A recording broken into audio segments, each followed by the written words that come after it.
Sir ये जो maths lab है हमारे यहाँ बहुत सारी चीजें ऐसी है जो बहुत इंटरेस्टिंग है। जैसे कि सर आप देख सकते हो वो रोमन नंबर जो कि मुझे सबसे ज्यादा इंटरेस्टिंग सर वो रोमन नंबर 4 है जो कि सर मुझे सबसे ज्यादा इंटरेस्टिंग लगा। ये जो रोमन नंबर है ये इंडियन काउंटिंग से पहले की है और इन्हें रोम के लोगों ने बनाया था, इसलिए इसका नाम रोमन नंबर पड़ा। सर जैसे 1 पार्ट निकाला तो ये 1/3 हो गया और ये 2/3। तो अब हम इनमें से 2 पार्ट निकालेंगे तो ये 2/3 और ये 1/3। अब हम इन तीनों को जोड़ देंगे तो ये पूरा 3/3 पार्ट हो जाएगा। सर ये जियो बोर्ड है, हम इसमें स्क्वायर्स बना सकते हैं, शेप्स बना सकते हैं, स्क्वायर रूट निकाल सकते हैं। सर ये हमारे इंडिया के सबसे बड़े मैथमेटिशियन है श्रीनिवासा सर।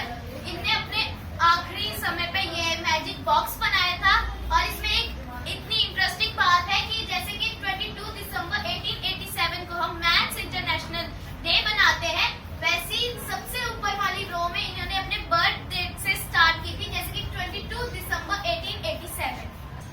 सर जैसा कि सर हमारा दिन का शुरुआत भी मैथ से ही होता है।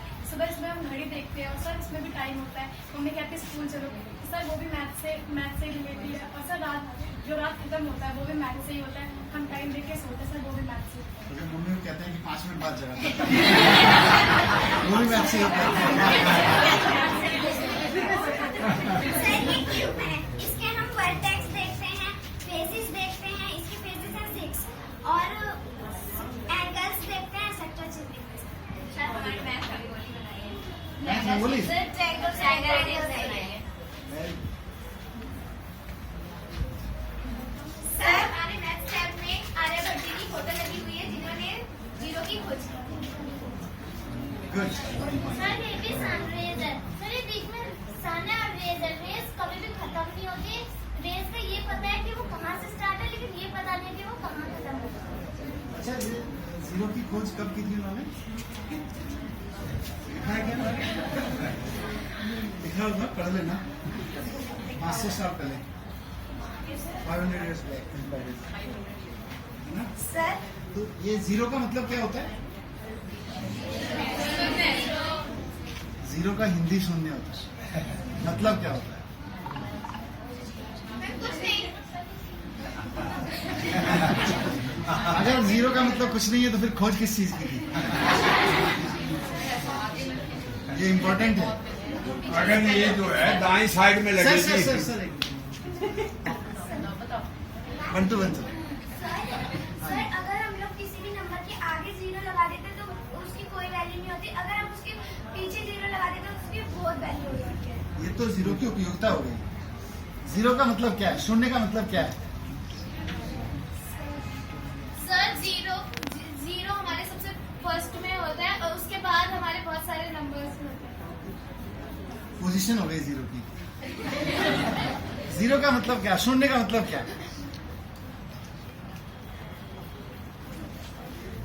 कौन बताएगा? शून्य की खोज 500 साल पहले हुई और मैथ्स लैब में पूछ के अगर मैं इस सवाल का जवाब नहीं मिलेगा तो फिर आर्यभट्ट के फोटो लगाने से काम नहीं चलेगा। आर्यभट्ट अगरबत्ती जलाने से नहीं बताएंगे, फोटो तो अगरबत्ती के लिए लगाते हैं। सोच के बताओ। ये होमवर्क है आप लोग के लिए। अच्छा कितने दिन में आंसर कर सकते हैं ये क्वेश्चन मेरा? 2 दिन में या 2 दिन बाद आऊँ तो मुझे ये चलिए और क्या कौन कह रहा था? नेक्स्ट सर जैसे कि ये यहाँ पे लगे हुए हैं, ये सिलेंडर शेप और ये इसका बेस है और सर अगर हम इसे कट करेंगे तो ऐसी शेप में आ जाते हैं। सर वैसे ये क्यूब है, इसके सारे पेजेस सेम होते हैं और इसके पेजेस 6 होते हैं और अगर हम इसे कट करेंगे तो ये ऐसे बनेगा। और सर ये क्यूबॉइड है, इसके ये लेंथ और बेस और ये हाइट बिल्कुल सर इसकी अलग अलग होती है और इसे कट करने पे ये ऐसे। और डिजिट्स कितनी होती हैं मैथ्स में जो हम यूज करते हैं? सर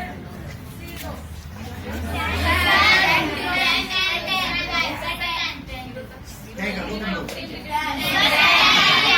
अच्छा 9 कोई बोल रहा था 9 पक्का? 10 क्यों होती है? क्योंकि सर जैसे कि हमने 1 से लेकर 10 तक हमने काउंटिंग कर ली, उसके बाद वो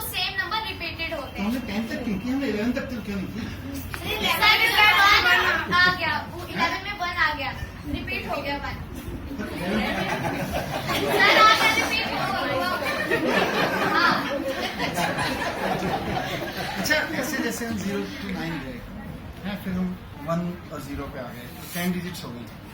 तो हमने 10 ही क्यों रखी? डिजिट्स अपने को क्या था, एक और कुछ, ये डिजिट्स क्या है, ये तो सिंबल्स हैं। जैसे एक लाइन खींच दी, इस तरह से कुछ करके कर दिया, इस तरह से कर दिया, इस तरह से कर दिया, तो ये तो सिंबल्स हैं। एक और सिंबल बना लेते हैं, क्या था?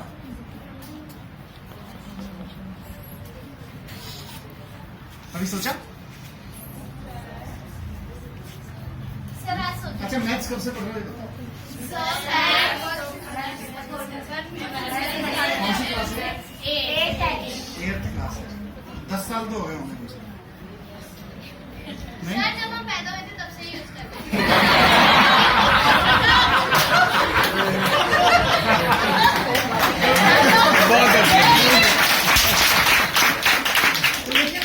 फिर भी मेरे सवाल का जवाब मेरे को समझ नहीं आया कि हम लोगों ने, आदमी तो सोचता है ना, क्यों 10 के बाद फिर से गिनो, उससे अच्छा है और 2-4 सिंबल बना लो। और सिंबल क्यों नहीं बनाए? जैसे 1 का बना लिया, 2 का बना लिया, 3 का बना लिया। हम और सिंबल सर को कंफ्यूजन हो जाता ना, इसलिए 9 पे क्यों हुआ? 8 भी कर लेते यार, 8 भी कर सकते थे, कोई तो रीजन रहा होगा। सर वो भी रिपीट ही होते बाद में जाके। 8 तो क्यों नहीं टक गया? जैसे इंसान होके हम 10 डिजिट में समझते हैं ना, कंप्यूटर तो 2 डिजिट में समझ जाता है। कंप्यूटर को तो तीसरी डिजिट नहीं चाहिए, तो हम 2 पे क्यों नहीं अटक गए? हम तो कंप्यूटर से ज्यादा इंटेलिजेंट थे। हम 10 तक गए और हम 11 तक नहीं गए, हम 9 पे भी नहीं अटके। कुछ तो हुआ होगा। मैं उस टाइम हुआ होगा क्या नाम है तुम्हारा? बहुत कूल से जवाब। Very good. ऐसा तो सच में किसी को नहीं पता कि क्यों हुआ होगा।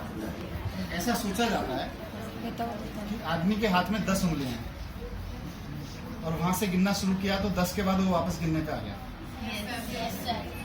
ऐसा सही लगता है, पर मैं शीतल से एकदम सहमत हूँ। ये लॉजिक है जो हम लोग बना सकते हैं, पर उसके अलावा कोई जिसने गिनती की वो बताने वाला नहीं कि मैंने 10 क्यों बनाई। नहीं, ऐसे क्वेश्चन जरूर पूछने चाहिए। मैथ लैब का फायदा ये है। लैब किस लिए? लैब नया सोचने के लिए, लैब रटने के लिए नहीं, है ना? जो बुक में लिख दिया अगर वहीं तक सीखा तो लैब का क्या फायदा है? फिर तो बुक काफी थी। लैब का मतलब है जहां तक सीख सकते थे किताब से वो सीख लिया, उससे आगे का सीखना है वो लैब से सीखा है।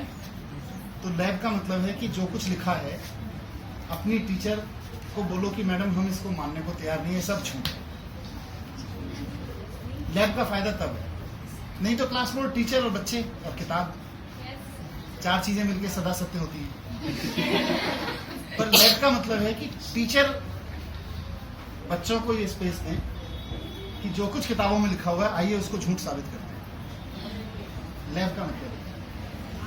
तो आप बच्चों को लिबर्टी दें, बच्चे अपने आप से आगे बढ़े 2 कदम आके, मैडम हम किताब को मानने को तैयार हैं, हमें या तो करके दिखा दो नहीं तो हम मान लेंगे झूठे, है ना?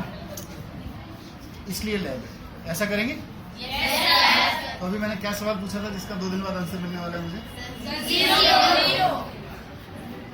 0 की आप लोगों ने उपयोगिता बता दी मुझको, 0 का प्लेसमेंट क्या है डिजिट्स में वो बता, सीक्वेंस में क्या है वो बता दिया, पर 0 है क्या इसका जवाब मुझे बताना, ठीक है?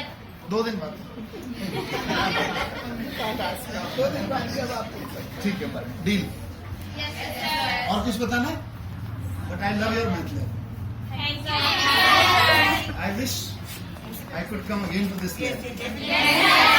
As a student. Yes, sir. As a student.